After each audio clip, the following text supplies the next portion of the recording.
Kicking off hour number 2 here on Hurrdat Sports Radio on AM 590 ESPN Omaha, ESPN Tri-Cities. I'm Ravi, Lulla, Andrew Rogers here with me, and we're brought to you by Dingman's Collision Center. 4 great Omaha area locations. They've been family-owned and operated in Omaha for over 25 years, and they've been voted first place best of Omaha for the last 18 years running. They can work on anything from Fords to Teslas because they invest in the latest technology. They also invest in the community with their Give Back program.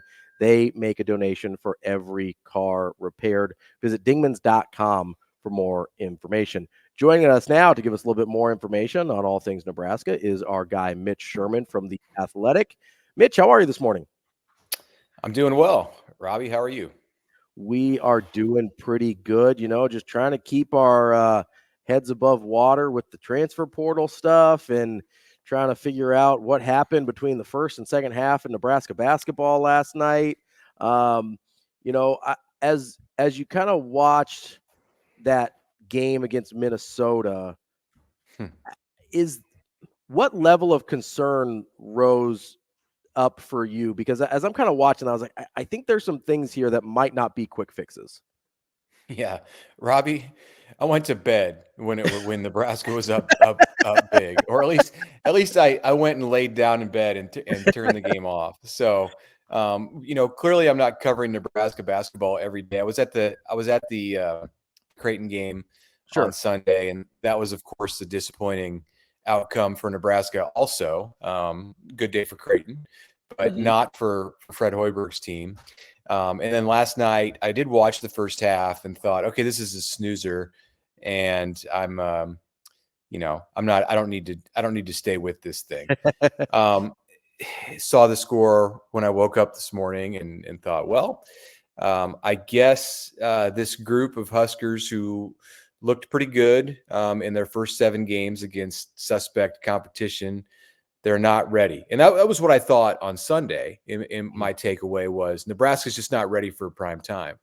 And playing Minnesota on the road in the Big Ten opener is not really the kind of prime time that you're going to see down the road as we get farther into this season. But there's a lot of things that Nebraska's not ready for, apparently. And just going out and getting into conference play is one of them.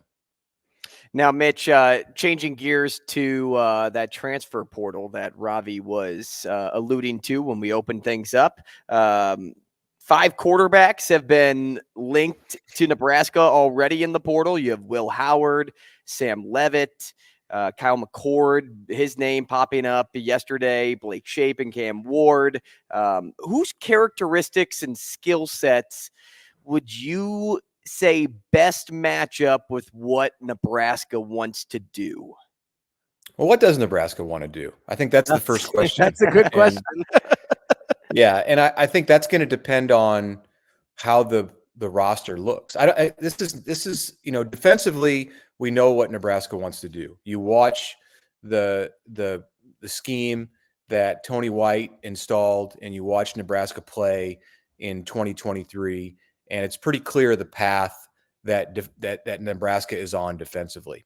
You cannot say that at all about the offense. In fact, I would expect that in the long run, other than just getting game experience and for the players who are at Nebraska long term to be able to have gotten their feet wet and playing for these coaches, that's really the only thing you're going to be able to take away and move forward with from the 2023 season on the offensive side for Nebraska. Everything that you saw as far as what they leaned on, how they played, that's all kind of going back to square one. Yeah, they want to be physical. They want to be able to run the ball. So I suppose you can say they were effective at doing that for most of the season. Nebraska was a pretty good running team, although a lot of it came from the quarterback spot at the expense of turning the ball over 31 times.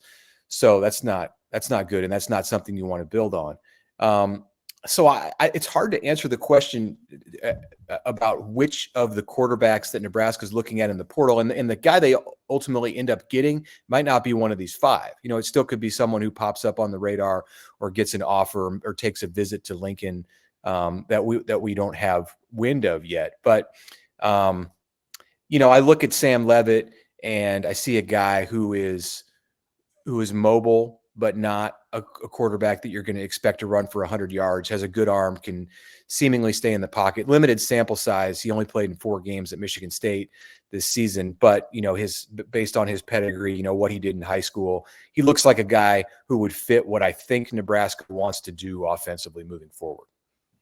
Mitch, I'm wondering about that spot, and with the NIL situation the way it is, do you think Nebraska is willing to spend the type of money that Matt Rule said it's going to require to get, a Kyle McCord, if that's the case, or one of these kind of more proven commodities? Or do you think it's dramatically more likely that they go for, a Sam Levitt or somebody, or maybe they take one out of column A and one out of column B? Yeah, well, I think they would like to do that. They would like to be able to take one out of column A and one out of column B, and McCord, Ward, and Howard are in that column A, where they're guys who have more experience and less time to help you. They're an instant upgrade kind of quarterback that Matt Rule talked about when he got into this subject a little bit last Wednesday and talking to the media. And then the other two, Shapen's been around for a while too, and has limited time left. Clearly, Sam Levitt is the one in that group who you could mold him, you could turn him into you could develop him into the kind of quarterback that you want to build around. And I do kind of think there'll be more that emerge. Unless Nebraska hits it out of the park with one or two of these guys, and we're still waiting for everything to shake out in Lincoln. I mean, Jeff Sims is clearly not going to be back, but he's got to actually enter the portal. To this point, it's been all he's expected to enter the portal. Well, we expected Jeff Sims to enter the portal in October. So that hasn't really changed at this point. What's Chuba Perine going to do? He graduates here this month, and he's got eligibility left, 2 years of eligibility left. It's not a guarantee. Look at the players in the portal and at other schools who have gone in, and it's clear that it's not a guarantee that anyone is going to be back anywhere. So Nebraska needs to figure out what's going on in its own roster, and then that will help shape how many from column A or column B or a combination end up in Lincoln starting in January. Mitch, I don't want this to sound harsh by any means, but with that news of Jeff Sims expecting to go into the transfer portal yesterday, it had me thinking, what team is going to take a chance on Jeff Sims? I can't imagine it's an FBS team, but if it is, I would love to know what they see out of Jeff Sims to get him there. Do you think it's a situation though where he goes either down a level to like FCS ball? Does he go closer to home? Could you see him stooping down to Division II football? Like, where do you see Jeff Sims playing football next year? Yeah, somebody will give him a chance. Not everybody has the kind of resources that the programs have around here that we're talking about. I think you asked the last question, and maybe I didn't answer it about Nebraska and the NIL, and that comes down to how much Nebraska gets as far as resources that come in from donors. They may be in the market to spend 7 figures on a quarterback, but it's going to depend on how much money they can raise. That's where we're at with college football now. And that's, not everybody has that. In fact, most schools don't. So there will be plenty out there who are in the market for a quarterback that is a big risk like Jeff Sims. I don't think that anyone is going to bring him in and anoint him as the starter. So I think he'll get an opportunity, maybe not at the Power 5 level, but I don't think it's going to have to be FCS. I certainly don't think it's Division II. I think Group of 5 is very possible for him, would be likely. And, there are coaches out there who will think, like the Nebraska coaches did, that they can help him and fix him to free him of some of the problems that he's had. And that very well may be true. Jeff did not have anywhere near the kind of turnover issues that we saw this year in his last season at Georgia Tech. Across the scope of his career, yeah, the turnovers are off the charts and they're really high. And he had problems as a freshman in Atlanta, but in his third season, there were other things. There were injuries that held him back. There were team-wide issues, but the turnovers weren't a huge thing. And then they obviously cropped up again as soon as the season started this year. So I think coaches are going to look at the big picture with Jeff and see that there's always been some kind of an issue with his performance, but at different times in his career, he has succeeded and he's been a dynamic player. So there'll be an opportunity out there for him. Mitch, you mentioned Chuba Perine and kind of the decision that's going to be in his lap coming up as well. In what scenario do you think he stays versus goes? Well, I think he would probably be inclined to move if Nebraska brings in a couple of quarterbacks. And I don't know that that's Nebraska's plan right now. I think Nebraska is out looking at multiple players at the position because it knows there's a chance that it could have to fill multiple spots. And if it's just Sims who's going into the portal, you have a freshman coming in who's going to be a developmental player in Daniel Kalen. And if you have Purdy and of course you have Heinrich Harburg too with experience now, then I think they're probably in the market for one quarterback, and Chuba's going to look at all of that, and maybe Chuba's already made his decision. Maybe he has already decided to stay, or maybe he's going to stay through the spring and see this thing out, see where he's at, much like Casey Thompson did, although Casey didn't have the benefit last year of being able to practice in the spring and stack himself up against Sims and the others. And then maybe Chuba reassesses it in the spring portal period. It's hard to know, but I'm sure he's going to look at the timing there, like consider something now, consider something in April. Of course, he wants to take into account, what his relationship is like with these coaches, with the players. Does he want to be in Lincoln? How much does he enjoy this experience? And if it's a big yes, that he loves it here, then that's going to factor also into the decision that he has to make. I don't want to make it out like, he's shopping himself to other schools, because I don't know. I just know that he has options, because as a player who's already transferred once, he's graduating now, and he would need that. He would need to be a graduate transfer in order to be eligible right away next year somewhere else. And that is the case for him. And once a 4-star, he'd probably have his suitors out there too. Now, in other portal news, an Uman Mielen making his name available. Prince Will's older brother, Prince Lee. Is this a story, Mitch, where you see the brothers possibly linking up, or do you imagine Prince Lee is looking to bounce to whatever team is willing to give him the NIL dollars and maybe a chance at a college football playoff shot? Yeah, I don't have any reason to believe that they want to hook up. And if they hook up, it doesn't necessarily, it wouldn't have to be at Nebraska. I mean, not to go all whoa, let's get negative here, but there's always that possibility too. And of course, Nebraska very much wants to keep Prince Will, who was named a second-team freshman All-American today, by the way, by the Athletic. So check out that story. The most likely outcome in all of this is that Princely ends up at another school, maybe in Texas, back where they're from. I know his defensive line coach at Florida is on the move. Perhaps he'll want to follow him. I think to Texas A&M is where that that jump was made. So it's something to watch. I think that's the most interesting. That's the biggest takeaway that I have when I saw him go in the portal yesterday from Florida. Is it's a name to watch, because it's a name that we know. And if Nebraska made a list of favorites for Princely, I suppose that would make some sense, because there's a connection here. But we're a long ways away from having those two guys running around on the Nebraska defense together. We're talking with Mitch Sherman. Cool to think of, though. I'll say we can always dream, right? I'm an imaginer. We're talking with Mitch Sherman of the Athletic. As Nebraska, we're talking a ton about the transfer portal, and for good reason. But I kind of get the sense that this is going to be a dramatically smaller transfer portal class, if nothing else, just from a number standpoint with what's already on the roster and who's coming into the freshman class. Is that kind of the sense you're getting as well, or do you think they're just going to take whoever they need and figure out the numbers later?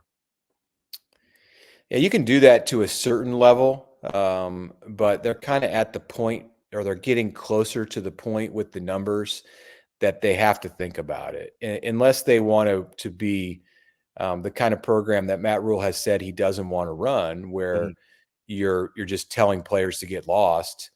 They have to look at the numbers. And my take on it going into portal season was kind of what the opposite of what you said there, Ravi. Like, get the players that you can, upgrade your roster. I mean, the problem at Nebraska after 7 consecutive losing seasons is not that there's too much talent here. So go out and collect the talent and then figure out the numbers later. And I believe in that to a certain degree, but you can't take it to a point where you end up with like 25 players heavy on the roster in February in comparison to where you need to be in August. So there's a balance there that you have to strike. And I do think it'll be a smaller group. Last year, Nebraska added 12 transfers, plus the 2 who came back in Xavier Betts and Isaiah Garcia Castaneda, who were in the portal from Nebraska and returned to the roster. So, I'm not counting Jamari Butler. He was in the portal for like a week, but yeah, it's not going to be 12 to 14. It's going to be more like 3 to 5, I would say.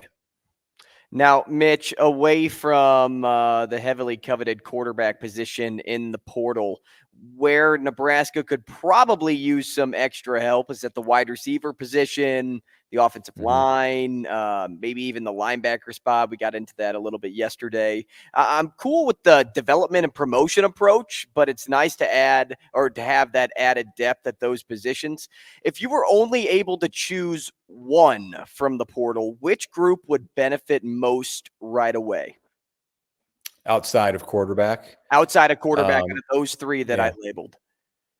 Probably wide receiver, just because of the lack of experience there right now returning on the roster. Garcia Castaneda and Marcus Washington are possibilities to come back for Nebraska. And if they end up getting both of those guys who were injured this year, and Washington's out of eligibility but could have a waiver to work through, then they're in much better shape. But you can't really count on them. And at this point, we'll have to see where their health is and what their decisions are. But if you have one of those guys or neither of those guys, then you're really thin on experience again at wide receiver going into 2024. You got Alex Bullock as a player who's been in the program for a few years, and then everyone else is really freshmen, like freshmen right now. Malachi Coleman and Jalen Lloyd played. They're sophomores, but everybody else is incoming freshmen or redshirt freshmen.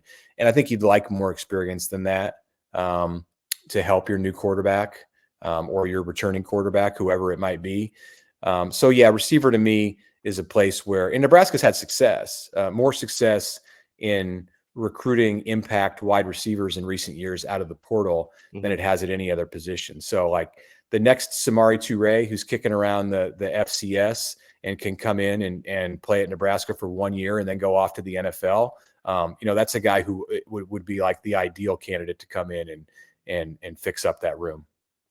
Mitch, before we let you go here, we've got about 4 minutes left. I wanted to give you a chance to kind of talk about a story that you wrote about the Josivious family with Caroline as a freshman volleyball player on the team who's redshirting, obviously a famous father who played in the NFL. Just a really cool story. And what were some of the most interesting things that you learned about the family kind of through the story? And I guess, when did you first sort of realize there was a story here? Yeah, this one just kept getting better and better as I talked to more people. I talked to Caroline last week and just wanted to meet her and talk and get her story because one, she's the daughter of Joe Josivious, and people know that name. Played for the Tampa Bay Bucks, won a Super Bowl there for John Gruden in 2003. But there's so much more to this. And Caroline's the only player who's redshirting on this Nebraska volleyball roster. The Huskers, of course, are in the Sweet 16 today at home against Georgia Tech. So a timely factor there to get this story out. I knew that the Josivious family had moved to Lincoln, which interested me. Their daughter Ava was a junior, is a junior at Lincoln Lutheran, won a state championship on the volleyball court. So there were a lot of elements kind of floating around about this story that I was curious about. But in talking to Caroline, and then in sitting down on last weekend, just a couple of days ago, with Joe and his wife Megan, and with Ava, and in talking to some Huskers about Caroline and their family, it completely blew me away, the stuff that I learned about them. And it's in the story. I encourage people to go read it and find out about this family. I mean, if you're a longtime fan of the Tampa Bay Buccaneers, you'll remember in that Super Bowl year that Joe and his wife Megan lost a son who lived for 10 weeks, right around the time that he won that Super Bowl. And that son, that brother that Caroline Josivious never knew, he would have been 21 next month. And his impact looms large with her and with that family. And that's kind of the basis of where I started this, but there's so much more there. And really that's the thing about this Nebraska volleyball team, as people follow them and why people love this team. It's of course that they're 30-1 and they're the number one ranked team in the country, but the stories that these athletes have to tell, it's not just Caroline, but hers is really one of the more compelling and intriguing ones. The stories are all over the roster, and it's just easy to be, to be somebody who wants to follow and enjoy this team because of those personal stories. 100%. Yeah, it's a really interesting and I hesitate to say cool story, but it is kind of cool, her role that she's played, and her, you mentioned her being a super highly touted recruit, and you might think, hey, she'd have a really hard time dealing with the disappointment of not playing this year, but then you kind of realize what she's gone through in her life and what her family's gone through in her life. It's like, yeah, it's still a challenge, but I think she's uniquely prepared for that challenge. So I would encourage everybody to go read that story in The Athletic. Mitch, we appreciate your time as always. Definitely really appreciate your insight on Nebraska football, but love the stuff you do with kind of the human interest stories as well across Nebraska sports. So thank you for that. And thank you for joining us. We'll talk to you again soon. Yeah, thanks, guys. Appreciate you. Mitch. That's Mitch Sherman from The Athletic. Yeah, I would highly encourage go check that out. It's a super cool story. Well, and the cool part about that too is, and you mentioned her, like, how tough it must be to not be playing right now, but to also remember that this Nebraska team is so incredibly young and so incredibly talented that she's going to have so many more runs of so what many Nebraska is having this year in her playing career. Yeah, absolutely. And it's a unique position to be because I mean, she was literally a top 20 national recruit, and she's the only freshman not playing, as Mitch said, but it's because Merritt Beeson transferred in at her position. And so, Merritt Beeson's pretty good. Yeah, Merritt Beeson might be the best player in the country. So you kind of have this really strange position for this super talented athlete to be in. And then she's got her whole family here. It's a great story. I would encourage people to go check it out on The Athletic. All right, coming up next at 8:45, we'll talk to Brian Edwards, get a little Vegas insider action going on. We'll talk to Brunts at 9. We've got a lot more here for you on Hurrdat Sports Radio.